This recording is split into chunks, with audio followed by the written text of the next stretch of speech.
Selling చేసి నేను సివిల్గానే ఇంకొక ఇన్సిడెంట్ అంటే నేను ఫైనల్ ఇయర్ ఉండగానే మా ఫాదర్ ఇలా దామోదర్ గారు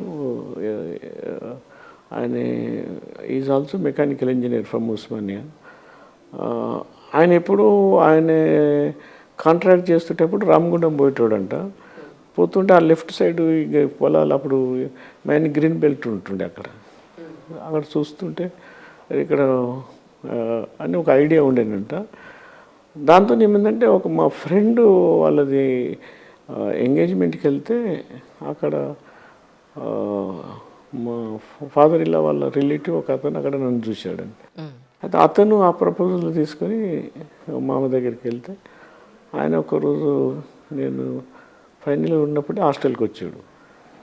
హాస్టల్కి వచ్చి నాతో మాట్లాడాడు, ఇట్లా ఉంది అంటే నేను చెప్పా ఇప్పుడు మాదమ్మ ఊరు ఇట్లా మాది అగ్రికల్చర్ ఫ్యామిలీ, మరి మీరు హైదరాబాద్ వాళ్ళంటే ఆయన అప్పుడు చెప్పాడు మేము కూడా మహబూబ్ నగర్కి వెళ్ళి ఊరోళ్ళమే, మేము కూడా బాగా కష్టపడి పైకి వచ్చిన వాళ్ళు అని చెప్పాడు. అది నేను అంత ఇష్యూస్ అన్నీ క్లియర్గా చెప్పా. ఇట్లా ఉన్నది ఇది ఉంది, మా బ్రదర్ అగ్రి కావాలి, మా మదర్ కూడా ఓకే అయితేనే నేను అగ్రి అని చెప్పి దెన్ ఈ side know that is my duty to convince your brother and mother అని మా ఫాదర్ ఇలా నన్ను కన్విన్స్ చేసి మళ్ళీ అక్కడ ఊరికి వచ్చి అక్కడికి వాళ్ళని ఒప్పించారు. అయితే నాది ఫైనల్ ఇయర్లో పెళ్ళైంది. యాక్చువల్లీ కాలేజీలో నేను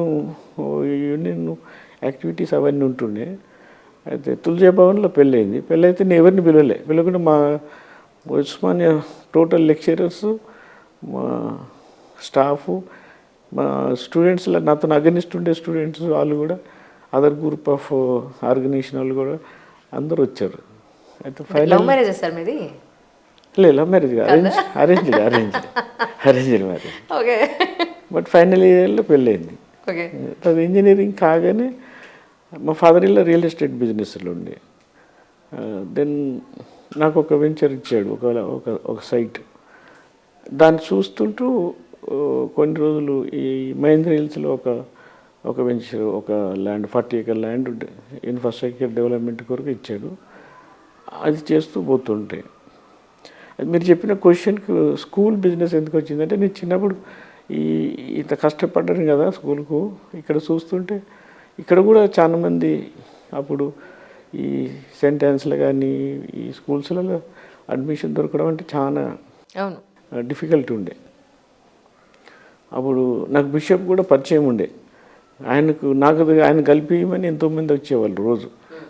అంటే అది అంత ఈజీ కాదని అనుకుంటే అప్పుడు 94లో ఏమైందంటే మా ఫ్రెండ్ వాళ్ళ ఫాదరు కోరుకుంట సైనిక్ స్కూల్లో పనిచేసి రిటైర్డ్ అయ్యాడు, wife and husband.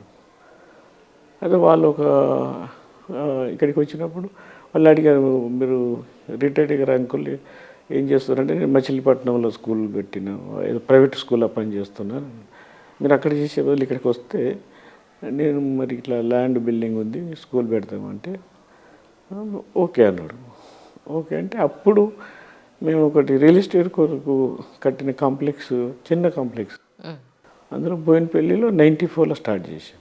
94లో with only 3, అంటే కొద్దిగా డిసిషన్ లేట్ అయిండే, 35 స్టూడెంట్స్ తోటి స్టార్ట్ చేశాం. అంటే ముందు పల్లవి స్కూల్స్ మొదలండి లేకపోతే? పల్లవి స్కూల్సే మొదలు. Pallavi model school Boinapalli first school 94లో. ఓకే.